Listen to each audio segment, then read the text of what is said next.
Yo, if you know anything about the bows in Splatoon 3, you'll know that they shoot out in either a horizontal or vertical spread of 3 shots, depending on whether you're shooting on the ground or in the air. I'll be referring to these 3 ink shots as arrows from now on to distinguish them from one press and release of the trigger, which I will be referring to as a single shot in this video. Now, these 3 arrows start off with a pretty wide spread. The spread of the arrows tighten, and their range increases gradually after the first full charge of the weapon, but there's just so much downtime between being able to have these tight spreads to deal out precise shots. I'm sure almost any person would look at this spread and think, what am I supposed to do with this amount of spread in one shot? There's no way I could get any decent damage with it. And it would be fair to think that way, at least with the tri-stringer, which is the bow I'll be focusing on in this video. The tap fire and charge rate of this weapon is much slower than the reflux, so tap firing is mostly useless outside of painting. Any shots before the first charge don't have explosions and instead scale up in damage, so don't concern yourself with them right now. One charges can be used to spread out exploding arrows, but on most levels of charge, they're just way too spread out to ever be able to hit someone for any more than 30 damage per shot on average. So clearly, to be able to one-shot, you should have to charge up the bow until it's tight enough for all 3 arrows to land on one person.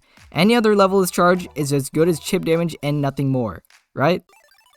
You've read the title of this video already. You know where this is going. Let's break down why this can happen. First of all, the bow shots don't travel in a perfect arc. For the most part, they travel in almost a straight line with only a very slight arc up until they reach their max range. After that, they lose momentum and start dropping almost directly towards the ground from there. When you have shots that travel in this fashion, basically any 3 shots that lose momentum at the same horizontal distance will land in the same area regardless of their vertical height. And when you shoot straight forward with a vertical shot, this condition is met.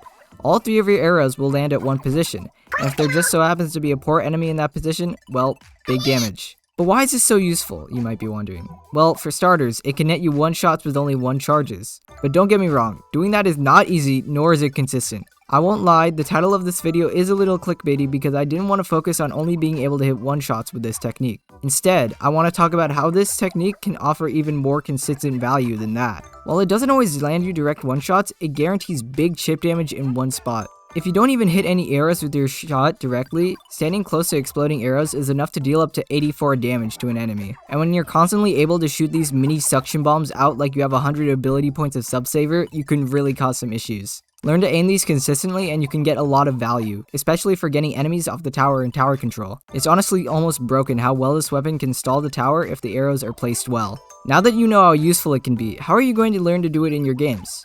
The fact of the matter is that being able to use these types of shots effectively is very difficult, and in my opinion, it's one of the most difficult skills to learn to do consistently with this weapon. Even I still can't consistently gauge the proper amount of charge for the distance I want to aim for all the time. In order to land these shots where you want them, you first need to learn how the tri-stringer's range scales at different charge levels after the first charge. I also went over this in my arc shot tutorial video, so if you need more explanation, check out that video after this one. The maximum range of a shot at any level of charge will determine the distance that the arc shot will land, since it's at this maximum range where the arrows begin to take a sharp drop. The goal for practicing is to get a feel for the amount of charge you need to reach the distance you're aiming for. How I practice these shots is that I jump around, aiming at the different ground level targets, and I just go for 1 charge jump shots. I'm seeing how much more or less charge I need to nail a shot at a certain distance. Repeating this at different ranges will eventually give you a general idea of what level of charge equals what range. Keep practicing this, and eventually the target will go from an inflatable in the lobby to the tower in a real match. That's the end of this video. I hope all of you tri-stringer mains will start implementing this shot technique into your games.